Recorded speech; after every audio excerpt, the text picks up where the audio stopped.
A Lei Orgânica da Assistência Social é a Lei 8.742, de 7 de dezembro de 1993, né? E ela vai tratar, né, daquilo que é essa política que foi aí definida pela Constituição Federal, e a assistência social como um direito do cidadão, dever do Estado, né?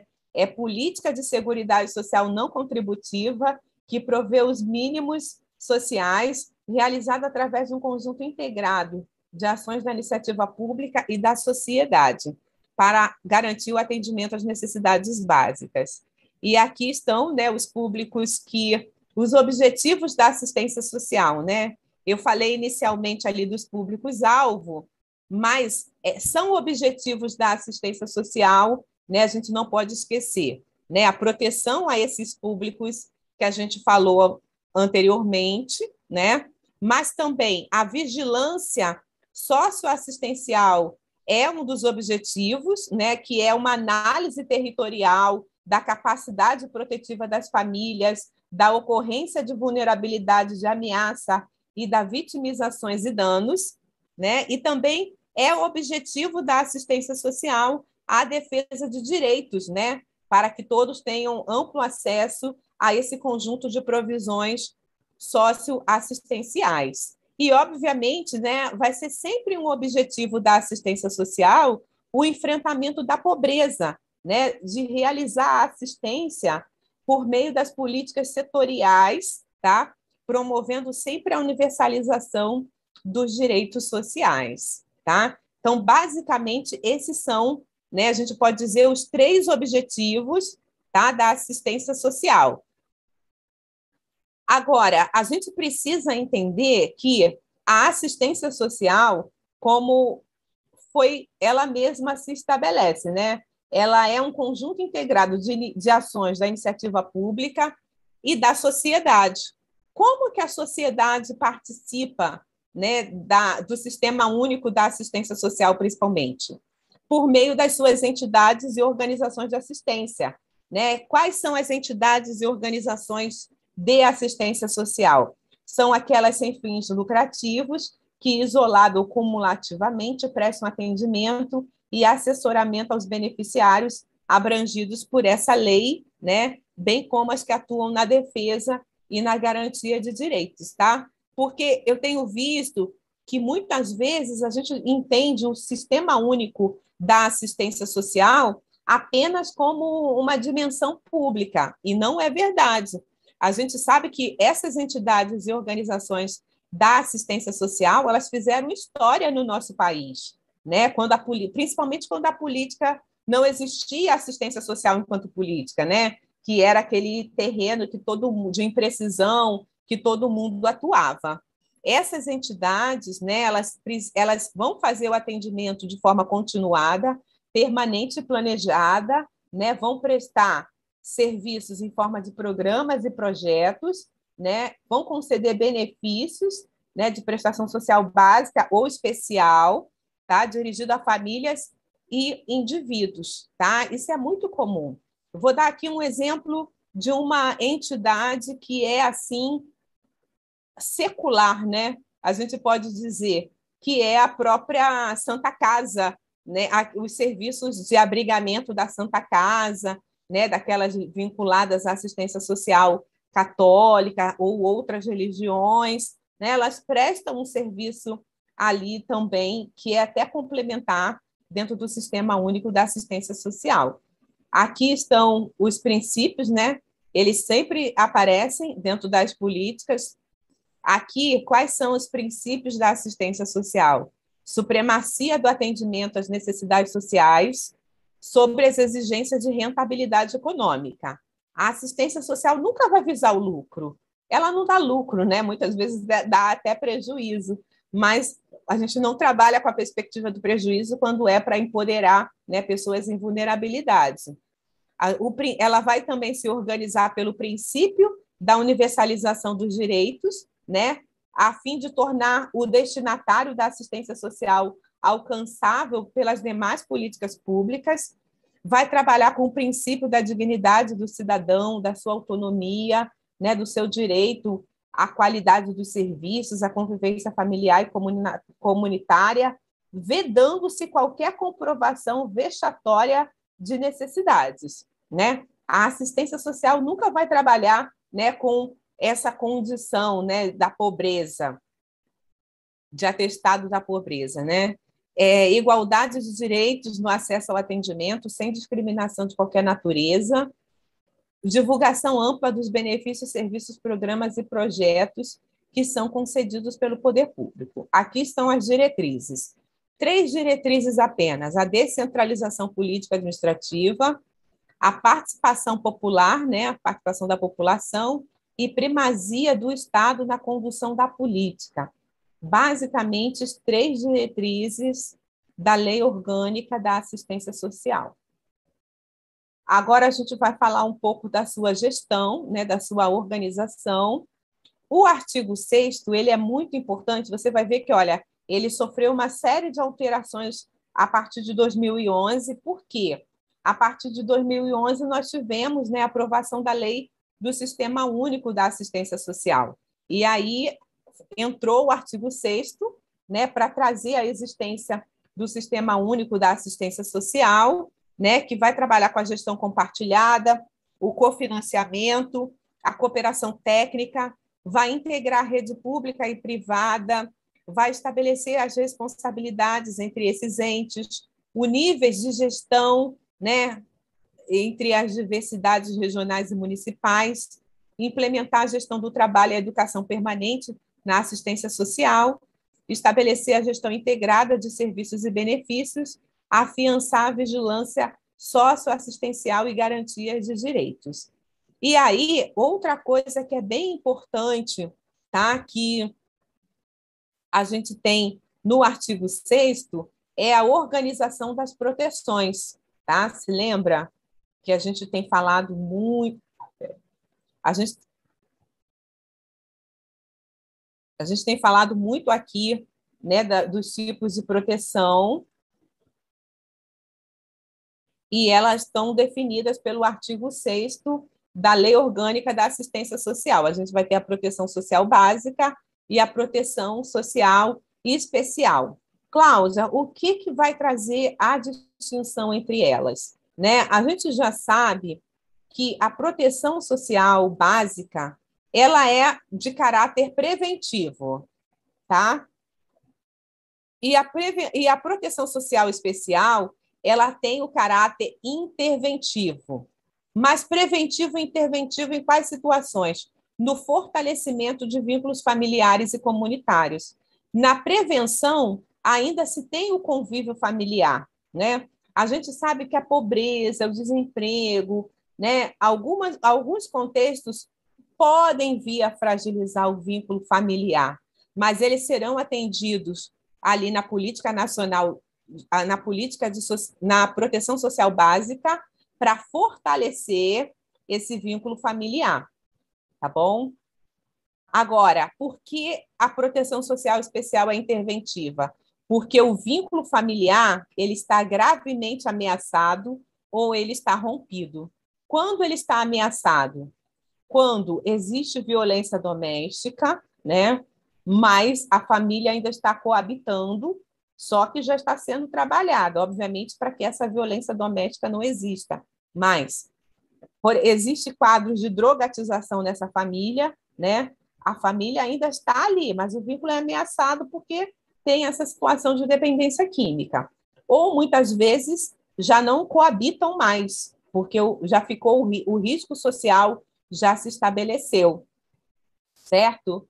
Então, é basicamente isso que vai definir a proteção social, né, básica e especial.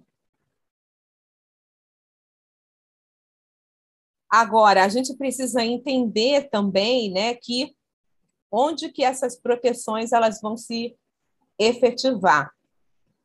A proteção social básica vai se efetivar no CRAS, tá? E a proteção social especial no CREAS, tá? E, obviamente, eles vão atuar de forma territorial, tá? Eles vão fazer cobertura a um determinado grupo de famílias que estão ali referenciados naquele território, tá? A lei, né, o LOAS também regulamentou, teve até uma alteração no ano passado, né, porque teve uma mudança em relação ao cadastro único dos programas sociais e federais, tá? Onde as famílias de baixa renda poderão se inscrever nas unidades públicas, tá?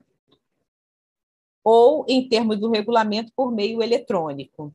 A inscrição do cadastro único é obrigatória para os programas do governo federal, tá bom? Então, a gente teve aí essas alterações dentro do cadastro único no ano passado. Agora, aqui a gente tem o que cabe à União, né, em termos do funcionamento da política, ao que, no artigo 13, é o que cabe ao Estado, o Distrito Federal, tá? E a gente também vê o que cabe, né, aos municípios. É importante a gente pensar aqui, porque, por exemplo, os pagamentos de auxílio natalidade e funeral, né, cabe aos municípios, né? Os projetos de enfrentamento da pobreza também precisam ser alocados no Fundo da Assistência Social, né? As ações de caráter de emergência e, obviamente, o monitoramento também dessa, porque são os municípios que vão operacionalizar a vigilância socioassistencial. Agora, o que compõe o SUAS? Né? Quais são os organismos que compõem o SUAS? A gente tem o Conselho Nacional de Assistência Social, os conselhos estaduais, o Conselho do Distrito Federal e os conselhos municipais, né? São órgãos deliberativos dentro do Sistema Único da Assistência Social. Aqui tá as regras do funcionamento do Conselho Nacional, né? O que compete ao Conselho Nacional. Aqui está falando das conferências, tá? Vou deixar para você fazer essa leitura. Agora, uma coisa que cabe, às vezes, né, muita dúvida, é em relação ao benefício da prestação continuada, tá? Uma coisa a gente precisa lembrar: o idoso no Brasil é acima de 60 anos, mas para receber o benefício da prestação continuada é acima de 65 anos, ok? A gente precisa estar atento a essa condição que a legislação traz. Outro benefício também que é ali assegurado por meio da LOAS, né, é o benefício eventual, né? O que são os benefícios eventuais? São essas provisões complementares, né, suplementares, provisórias, que alguns cidadãos e famílias precisam diante de alguns quadros de contingência, como nascimento, morte, situações de vulnerabilidade temporária, de calamidade pública, né?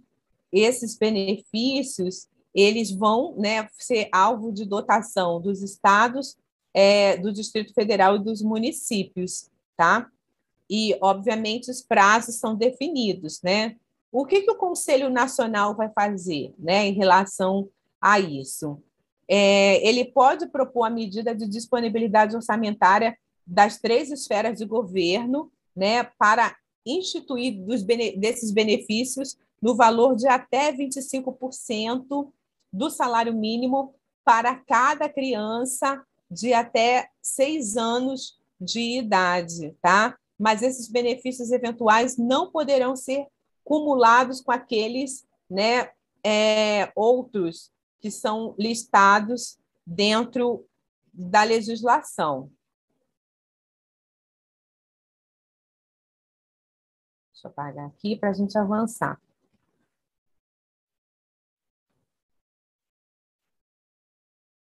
Então, a gente tem também o conhecimento, né, daquilo que a lei estabeleceu, né, a distinção entre benefícios, tá? Aqui, ó.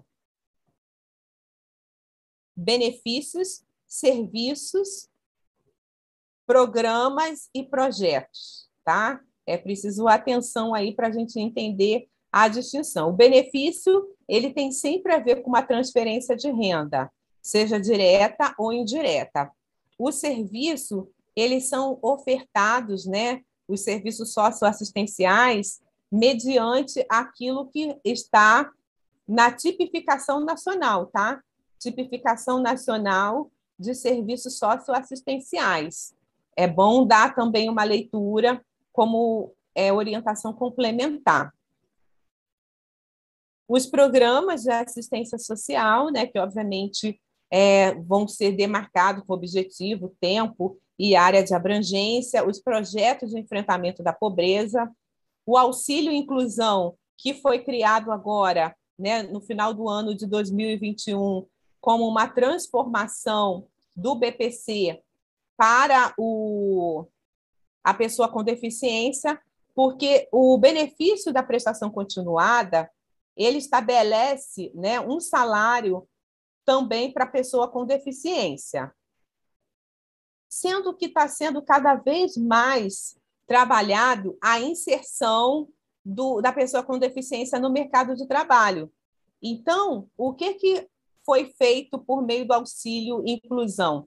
A pessoa com deficiência que está no mercado de trabalho, ela pode até receber percentual, né? Ela vai receber percentual daquilo que é esse auxílio inclusão, de acordo com aquilo que é a sua própria remuneração. Então, a gente tem aqui, né? Remuneração limitada a 2 salários mínimos, tá? Então, o auxílio inclusão, ele está trazendo transformações para o benefício da prestação continuada da pessoa com deficiência, tá? E esse benefício, né, vai ser, né, cumulado com o auxílio inclusão, desde que atenda às regras que são estabelecidas, tá? Dentro daquilo que a legislação estabelece. Aqui na Lei Orgânica da Assistência Social, a gente tem o financiamento da assistência social, aqui algumas transições gerais.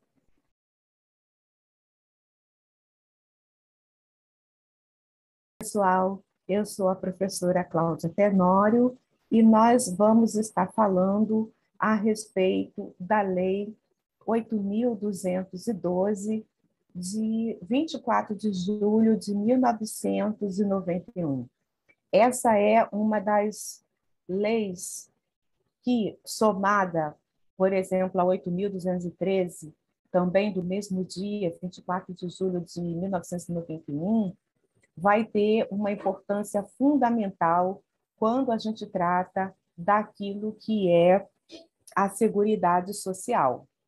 A Lei 8.212, mais conhecida como a Lei Orgânica da Seguridade Social, é uma lei extensa que vai tratar basicamente da organização e financiamento da Seguridade Social. Como você sabe, a Seguridade Social é formada pelo tripé saúde, previdência e assistência social. O que eu quero mostrar para você aqui, né, nessa aula, é como a gente vai dividir essa lei para que a gente consiga dar conta, né, do seu vasto conteúdo, de forma que você retenha as informações e tenha bom aproveitamento. Na primeira coluna, você vai encontrar todos os títulos, tá, que estão ali na lei. Tá? São 8 títulos. Esses 8 títulos se subdividem em capítulos. Há títulos como o sexto, né, o título sexto, que tem aí, né, até, olha, 11 capítulos. Mais outros, né, na sua grande maioria, que é formado de apenas um capítulo. Muitas vezes, quando é um capítulo, nem assume, tá, o título, capítulo. Já é o título e aquilo que é o tema que ele trata. Não vem ali a especificação capítulo, tá? Por exemplo, o título 1, ele não tem capítulo, mas ele trata da conceituação e princípios constitucionais. O título 2 trata da saúde, o título 3 da previdência social, o título 4 da assistência social, o título 5 da organização da seguridade social. Agora, o título 4, que é esse que eu falei para vocês, né, que tem aí 11 capítulos, ele vai tratar do financiamento da Seguridade Social. Então, no financiamento, vai falar do capítulo 1 dos contribuintes, do capítulo 2 da contribuição da União, do capítulo 3 da contribuição do segurado, do capítulo 4 da contribuição da empresa, do capítulo 5 da contribuição do empregado doméstico, no capítulo 4 da contribuição do produtor rural e do pescado, no capítulo 7 da contribuição sobre a receita de concursos e prognósticos, no capítulo 8 das outras receitas, no capítulo 9 do salário de contribuição, no capítulo 10 da arrecadação e recolhimento das contribuições, e no capítulo 11 da prova de inexistência de débito.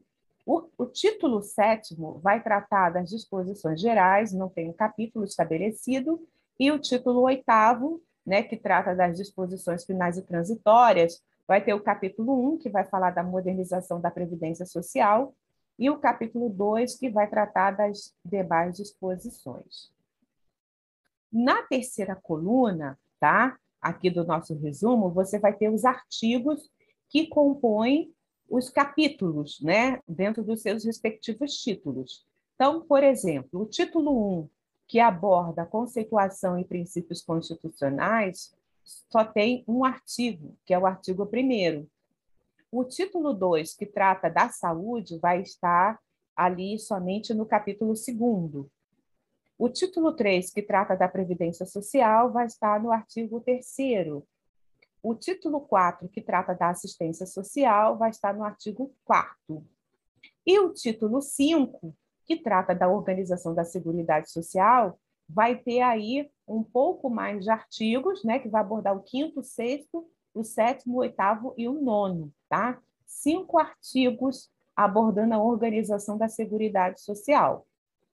Bom, aí o título 4, que é esse maior que nós temos de capítulos, também vai abarcar o maior número de artigos. Então, do financiamento da Seguridade Social vai ser tratado do artigo 10, tá? Até o artigo 48. E vai estar dividido também dentro dos seus artigos né, dentro dos seus capítulos, né? Os artigos vão estar relacionados aos seus capítulos. Por exemplo, do financiamento da Seguridade Social, que é o título do capítulo, vai estar aí na introdução os capítulos 10 e 11. O capítulo 1 dos contribuintes vai se subdividir na primeira seção dos segurados, que vai abarcar os artigos 12 e 14, a segunda seção da empresa e do empregador doméstico, que vai estar no artigo 15º. Agora, o segundo capítulo da contribuição da União vai estar nos artigos 16, 17, 18 e 19. O capítulo 3, que trata da organização do segurado.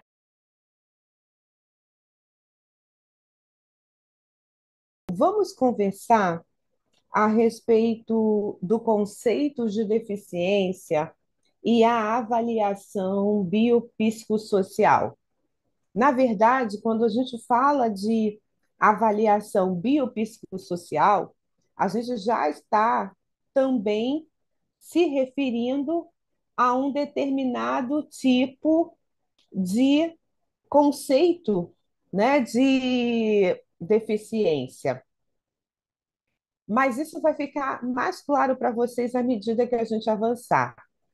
O conceito de deficiência que a Lei Brasileira de Inclusão, né, o Estatuto da Pessoa com Deficiência traz, está presente no artigo 2º, tá? E qual é esse conceito que está ali presente na Lei Brasileira de Inclusão? É aquele entendimento que a deficiência, né, está no impedimento de longo prazo de natureza física, mental, intelectual ou sensorial, o qual, em interação com uma ou mais barreiras, pode obstruir sua participação plena e efetiva na sociedade em igualdade de condições com as demais pessoas. Então, né, o que está presente, sobretudo, é aquilo que é barreira para a interação, tá? E ser um impedimento de longo prazo.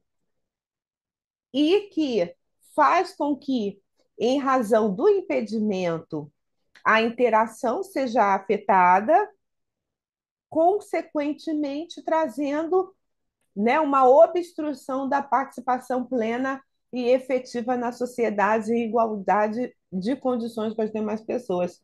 Percebam que no próprio conceito, né, já traz aí uma leitura de que, né, há uma desvantagem, né, há uma condição que limita a pessoa naquilo que é a sua participação plena e efetiva na sociedade. Só que, à medida que essa leitura, né, está nessa participação, nessa coexistência dentro da sociedade, né, e que traz aí, né, as barreiras como impedimentos, né, e de longo prazo. Então, isso, né, não está, vocês percebem que é um conceito de que não estar na pessoa, né, estar na sociedade por algo que a pessoa está vivendo, né, seja um impedimento de natureza física, mental, intelectual ou sensorial, que possa trazer aí essa obstrução daquilo que é a participação na sociedade, tá bom? Então, isso é muito importante, porque a gente vai ver que nem sempre foi assim, né? Houveram, em determinados contextos da sociedade, a condição de participação na sociedade, né? Houveram em tempos outroras concepções diferenciadas do que era a deficiência, ok? Então, esse é um conceito importante, porque já traz no seu bojo uma compreensão aí que é da complexidade da deficiência, que não é, né? Aí já avançando aqui em modelos contrários, que tinha um conceito de deficiência tendo como ponto de partida a realidade corporal, né? Então, nesse caso, do ponto de vista biológico e psicológico, né? Era uma deficiência que olhava, né, para aquilo que era os impedimentos que estavam ali no corpo, né, dando ênfase às capacidades e limitações dos indivíduos e presunção de inferioridade biológica ou fisiológica, né? Porque assim, é o corpo doente, vamos pensar assim, é o corpo limitado. Então, essa visão que já esteve presente representava, né, dentro daquilo que era a avaliação dessa. Quando a gente já fala hoje de avaliação biopsicossocial, né, mas na verdade nem sempre foi biopsicossocial, né? E nós tínhamos, primeiramente, predominou um modelo médico, né, que tinha aí essa visão que pensava no corpo doente, né, e dentro de uma condição de inferioridade biológica e fisiológica. Esse modelo, né, predominou aí durante muitos anos, mas ele cedeu espaço, né? Por isso que eu disse no início, pessoal, que quando a gente fala do conceito de deficiência, a gente já está trazendo ali um modelo de avaliação, né, que o sustenta, né? Porque, na verdade, a deficiência ela precisa ser avaliada e avaliada por um viés, né? E esse viés aqui que a gente está apresentando, que é o viés médico, né? Ele tem um entendimento de deficiência dentro dessa concepção que eu acabei de falar com vocês, e ele vai fazer com que a deficiência se torne um problema individual, focado na doença ou na disfunção, né? E o tratamento né, direcionado para a cura ou a correção da deficiência. Esse modelo médico, né, estava muito acentuado com o perfil, por exemplo, de o modelo de saúde apregoado, né, no contexto da ditadura militar. A gente vai ter também um conceito de deficiência e pautado numa avaliação social que entende a deficiência enquanto uma construção social resultante da interação das pessoas com deficiências com as barreiras sociais e físicas, né? Essa já está aí mais próxima daquele conceito de deficiência que a gente tem agora na, na Lei Brasileira de Inclusão. Nesse modelo social, a deficiência é vista como uma questão de acessibilidade e inclusão, né? Eu preciso eliminar aquela barreira que impede da pessoa ter uma participação ativa na sociedade. Eu preciso eliminar a barreira, né, ou as barreiras que impedem da pessoa, né, ter aí uma condição de estar, né, interagindo, inserida. Então, perceba que esse modelo social, né, ele tem muito a ver com uma construção de cultura, né? Porque os autores dizem que os movimentos sociais e movimentos das próprias pessoas com deficiência foi fundamental, né, na formulação desse modelo ali pelos fins dos anos 60, início dos anos 70, e se constituiu numa agenda de mudanças políticas, primeiramente, né? Porque esse modelo social estava ali apregoando, sobretudo para as políticas sociais, uma nova reorganização, né, desse modelo de assistência à pessoa com deficiência. E o intuito era identificar as barreiras sociais, né? O intuito desse modelo, dessa concepção de deficiência, era identificar as barreiras sociais, né? E se constituir numa ferramenta prática para a remoção dessas barreiras e a promoção da inclusão, né? Esse modelo social, né, de avaliação da deficiência, né, do conceito de deficiência, ele teve um efeito psicológico muito grande nas pessoas com deficiência.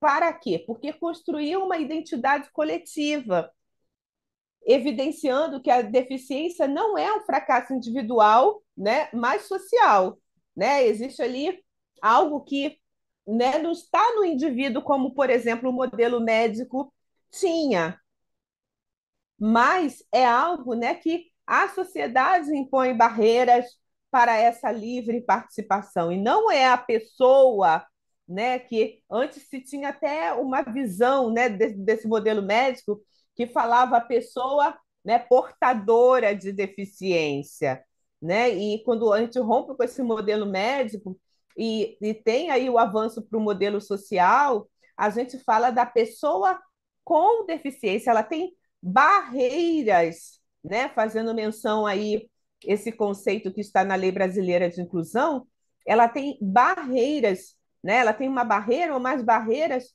que impede a sua participação plena e efetiva dentro dessa sociedade. Então, assim, esses dois modelos, vocês percebem, né? Eles trazem dentro deles embutidos leitura de deficiência, certo? E eles são antagônicos, isso está muito claro, né? E assim, isso é fruto de muita discussão. Eu estou deixando alguns textos aqui nas referências para vocês fazerem essa leitura. Mas, assim, a gente pode dizer que o próprio nome já está denunciando que quando a gente fala do modelo biopsicossocial, a gente já está trazendo aí uma leitura, né, da biológica, psicológica e social, né? Parece, sim, muito, alguns até falam, né, que é a junção desses dois modelos, o médico e o social, né? Mas, na verdade, o modelo biopsicossocial, que é esse que nós utilizamos na atualidade, é mais do que isso, tá? Então, vamos falar então desse modelo biopsicossocial, né? Já que a gente já entendeu aqui o conceito presente no modelo médico, no modelo social e no modelo biopsicossocial, né? Porque a, o que se pressupõe é que ele está integrando o modelo médico e social, né, considerando a deficiência. Aí, ó, olha o conceito de deficiência presente aqui. A deficiência é o resultado de interações entre as condições de saúde, fatores ambientais e sociais, né? Então, a deficiência é avaliada como aquilo que afeta a vida da pessoa e como a sociedade pode eliminar barreiras para promover a inclusão. Então, a distinção entre a pessoa com deficiência e a pessoa sem deficiência não é tão simples, né? Pois questões culturais, sociais, biológicas e psicológicas devem ser consideradas de acordo com o modelo biopsicossocial, tá? E é esse modelo biopsicossocial que a gente tem aqui presente no artigo 2 da Lei Brasileira de Inclusão. Né? Vocês percebem que aqui está falando, né, que são impedimentos, né? Impedimentos que estão, né, no ambiente, né, e que trazem aí uma condição de longo prazo, né, seja de natureza física, mental, intelectual, sensorial, e que existem as barreiras que obstruem a participação plena e efetiva da pessoa em condições de igualdade com as demais pessoas. Então, a gente tem aí, né, esse alinhamento do conceito que está da Lei Brasileira de Inclusão com esse modelo biopsicossocial, ok? Esse modelo, ele é comumente atribuído ao médico George Engel, né? Em 1977.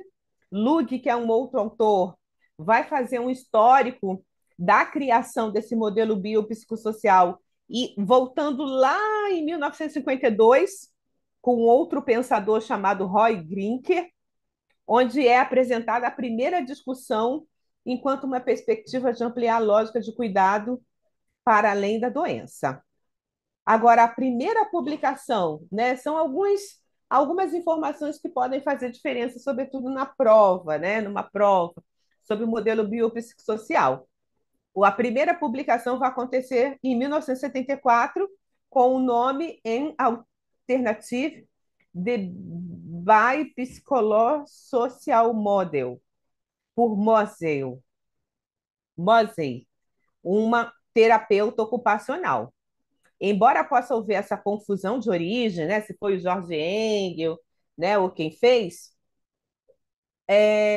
ele fez diversas publicações a partir de 77, a fim de propor uma nova compreensão sobre a saúde pelas dimensões biológica, pessoal ou psicológica e social, em busca de humanizar os procedimentos médicos e a ciência clínica no processo de saúde e doença, né? Então, ele tinha uma visão mais, né, digamos assim, horizontalizada, né, mais social dessa construção.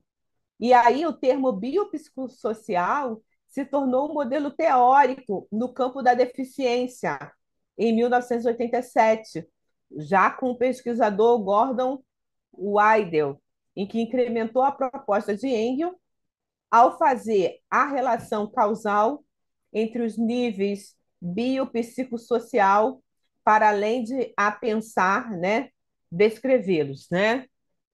Então, não é somente juntar ali, né?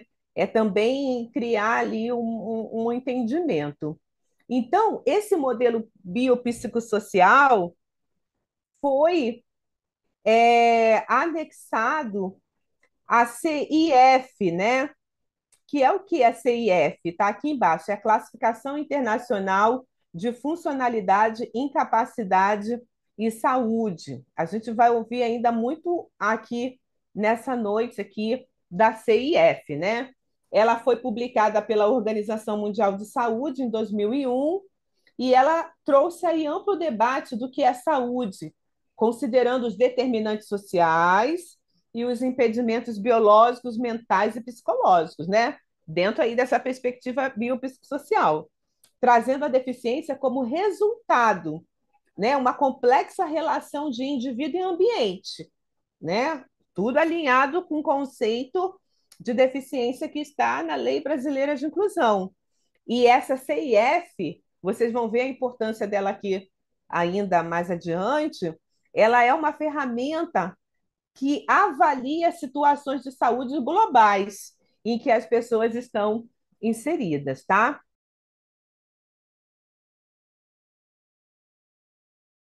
Atenção aos povos indígenas, uma coisa que a gente precisa ter como horizonte é que as necessidades são as mesmas que existem na população mais ampla, né? Da mesma forma que a gente tem a política nacional de atenção ao idoso, a saúde da atenção ao idoso, da população negra, essas políticas elas terminam com trazendo uma necessidade de criar parâmetros de atenção, porque em tese eles teriam todos os mesmos direcionamentos que a população mais ampla tem.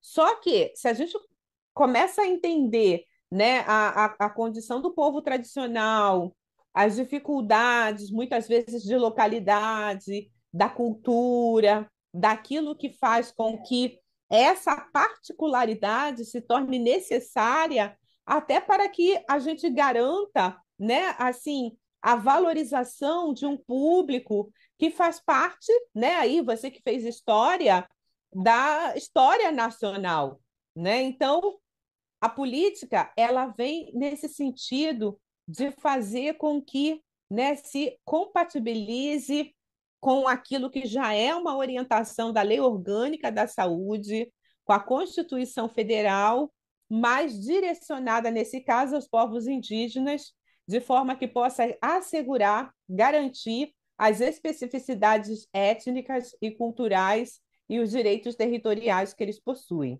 Né? Então, você percebe que a saúde ela tem uma transversalidade, né, com cultura, com tradição, com aquilo que é a necessidade de se olhar para a saúde dos povos indígenas. Alguma necessidade também de ter um olhar integral, né? Porque, na verdade, a gente sabe, pela Lei Orgânica da Saúde, que bem-estar, né, saúde não é só a ausência da doença. E muitas vezes, assim, esse público fica muito distante até do acesso, né? Porque estão em regiões ribeirinhas, regiões remotas. E esse olhar garante também que a diversidade cultural, a diversidade social, geográfica, histórica e política possa também ser compensada dentro daquilo que é a vulnerabilidade que eles estão expostos, né? A gente sabe que a medicina é muito sofisticada, né, avançada, e que esses povos, dentro da sua cultura, muitas vezes adotam práticas que são até perniciosas, né? Mas é cultura, né? Assim, bebem de ali direto do rio, né? Um rio que possa estar poluído, né? E isso, obviamente, demanda prevenção, né? Para que as doenças oportunistas não ocorram. Eu estou trazendo aqui um exemplo muito do simples, Sim, mas é também, assim, muitas vezes até é, de falta de compensação de nutrientes, né, para esses organismos, em razão de tudo isso que eu já falei, da precarização, da cultura, né, do ambiente. Então, é mais do que necessário ter uma política nacional de atenção à saúde dos povos indígenas. Obviamente que as diretrizes dessa política, ela vai, né, trazer aquilo que está na Lei Orgânica da Saúde de forma mais ampla, mas entendendo, né, que precisa atuar de forma regionalizada dentro daquilo que são os distritos sanitários especiais, né, porque muitas vezes os distritos de saúde podem não estar circunscritos nessa localidade que eles estão, os polos bases, né, e, obviamente, no nível local, com atenção primária, os serviços de referência. Mas, para que realmente essa política funcione, é preciso uma preparação de recursos humanos que atue dentro desse contexto intercultural, né? Não adianta só falar que é virose, né? Para usar um exemplo. Você tem que dialogar com aquele simbolismo, com aqueles signos que existem dentro daquela cultura, porque senão você também não avança, né? Você tem que mergulhar naquela realidade. E, obviamente, também dentro dessa particularidade para fazer um monitoramento das ações de saúde que são dirigidas a esses povos indígenas, fazendo articulação com os sistemas tradicionais, promoção do uso adequado e racional de medicamentos, de situações especiais, e também promovendo a ética na pesquisa, né? Porque é necessário maior conhecimento, mas produzindo conhecimento, garantindo o respeito por essa questão intercultural, né? Então, a atenção à saúde dos povos indígenas visa também promover ambientes saudáveis, porque faz parte, né, dessa realidade, assim, obviamente que deve acontecer de forma menos invasiva possível, né, para não tirar eles daquele contexto, né, daquilo que é a sua própria realidade, daquilo que eles valorizam ser, daquilo que é a identidade deles, mas trazendo aí para essa noção do que precisa garantir, né, essa promoção em saúde, trabalhando na perspectiva do autocuidado, algo que essa política traz, né? E aí é o que eu estava falando. A gente sabe que o Sistema Único de Saúde se organiza em região de saúde, em rede de atenção em saúde, mas aqui essa política traz o Distrito Sanitário Especial Indígena, que é um modelo de organização de serviços cuja orientação não é só geográfica, mas é dinâmica, né? Porque precisa olhar para o espaço étnico-cultural. Não é só populacional, não é só administrativo, né? Precisa contemplar ali um conjunto de atividades para que essas medidas sejam racionalizadas, mas qualificadas de atenção à saúde, promovendo aí um reordenamento da rede de forma que possa ir trazer, né, para essa população aquilo que vai atender a sua população, a sua área geográfica, o seu perfil epidemiológico, sempre disponibilizando serviços, recursos humanos e infraestrutura, né? Isso precisa acontecer instalado em nível local e regional do SUS para que as relações sociais entre diferentes povos indígenas do território e a sociedade regional. Então, esse distrito sanitário especial indígena, ele também vai guardar aí certa característica, né? Porque vai trazer aí a atenção básica de saúde das áreas indígenas, vai ser integrada, hierarquizada, com complexidade crescente e articulada com a rede do Sistema Único de Saúde, né? Vai reproduzir as mesmas características do Sistema Único de Saúde para que essa lógica do sistema do Distrito Sanitário Especial Indígena possa funcionar. As comissões intergestoras bipartite vão funcionar como espaço de articulação, né, para aí efetivar o melhor funcionamento. E esse Distrito Sanitário Especial Indígena vai contar com a presença de médicos, enfermeiros, odontólogos, auxiliares de enfermagem, agentes indígenas de saúde, antropólogos, educadores, engenheiros sanitaristas e até assistentes sociais, certamente devem estar, né, compondo essas equipes. Nas aldeias, a atenção básica vai acontecer por intermédio dos agentes indígenas de saúde, né? Nos pós-de-saúde, pelas equipes multidisciplinares periodicamente. Você percebe que, né, eles estão reproduzindo o mesmo modelo da estratégia de saúde da família, né, para esse distrito sanitário especial de saúde, com o intuito, né, de dar aí a melhor atenção e garantia para aquilo que são as necessidades desse público, né?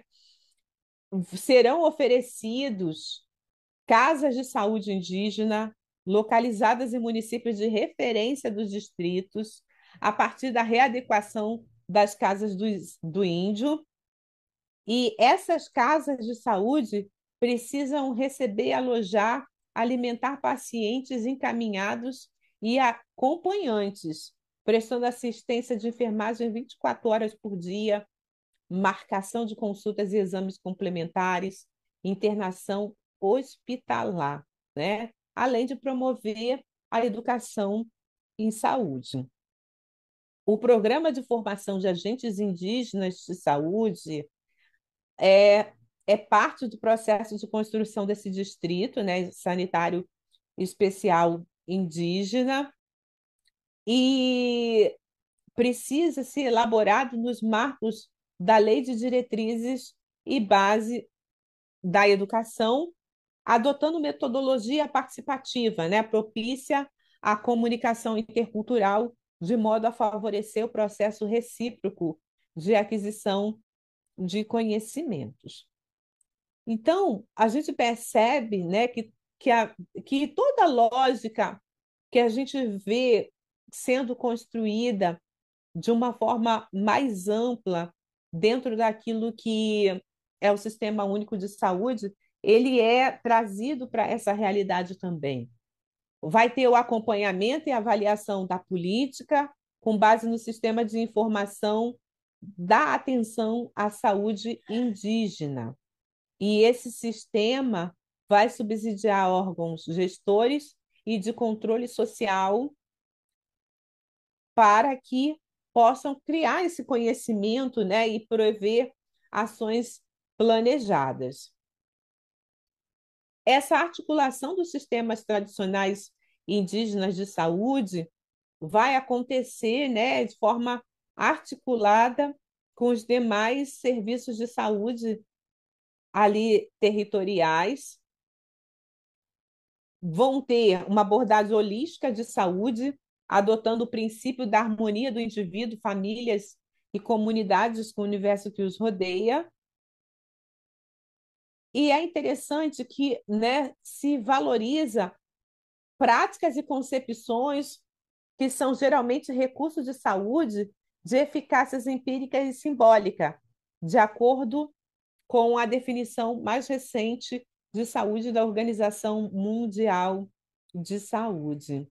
Então, a melhoria do estado de saúde dos povos indígenas não ocorre pela simples transferência para eles de conhecimentos e tecnologias da biomedicina, considerando-os como receptores passivos, despossuídos de saberes e práticas ligadas ao processo saúde-doença, mas reconhece a diversidade social e cultural dos povos indígenas, a consideração e o respeito dos seus sistemas tradicionais de saúde, que são imprescindíveis para a execução de ações e projetos de saúde e para a elaboração de propostas de prevenção, promoção e educação para a saúde adequadas ao contexto local. Tem aí a promoção ao uso adequado e racional de medicamentos, né, que também é importante dentro dessa organização. Deixa eu ver se tem aqui mais algum ponto que a gente deva considerar, porque quando a gente lê, você vê claramente, né, que são ações que espelham aquilo que é a organização do Sistema Único de Saúde, mas, obviamente, considerando ali aquela particularidade que a gente leu, né, de considerar os símbolos, a cultura dessa realidade. E as ações e situações especiais, né, são basicamente aí 7, elas vão ter a prevenção e o controle de agravos à saúde, prevenção e controle de agravos à saúde indígena nas regiões de fronteira, exigência de estudos específicos de impactos na saúde, acompanhamento, monitoramento e desenvolvimento de ações que venham coibir agravos de violência, né? Suicídios, agressões, homicídios, alcoolismo, em decorrência da precariedade das condições de vida e da expropriação e intrusão das terras indígenas, prevenção e assistência em doenças sexualmente transmissíveis e AIDS, combate à fome e à desnutrição e implantação do Programa de Saúde Alimentar para os povos indígenas e desenvolvimento de projetos habitacionais adequados e reflorestamento com espécies utilizadas tradicionalmente na construção de moradias. E aqui a gente vai também ter, né, a prática, a promoção da ética nas pesquisas. Já existe, né, os normativos que trabalham com a ética em pesquisa com seres humanos, mas também, né, tem que se garantir aí a ética na saúde dos povos indígenas. O controle social, né, que obviamente também é presente, aqui fala que a participação dar-se-á especialmente por intermédio da constituição de conselhos locais e distritais de saúde indígena, por reuniões macro-regionais, pelas conferências nacionais de atenção à saúde dos povos indígenas e Fórum Nacional sobre a Política de Saúde Indígena. Ah, tem os conselhos locais, né? É basicamente, né, uma organização, né, aborda aí uma organização que venha no sentido de prover essa promoção da saúde dos povos indígenas, né? E traz aí a presença da FUNAI, da FUNASA, do Ministério da Educação, do Ministério Público Federal, né? De forma que possa aí dar conta dessa política nacional de atenção à saúde dos povos indígenas, né? Uma portaria do Ministério da Saúde. Só um minutinho.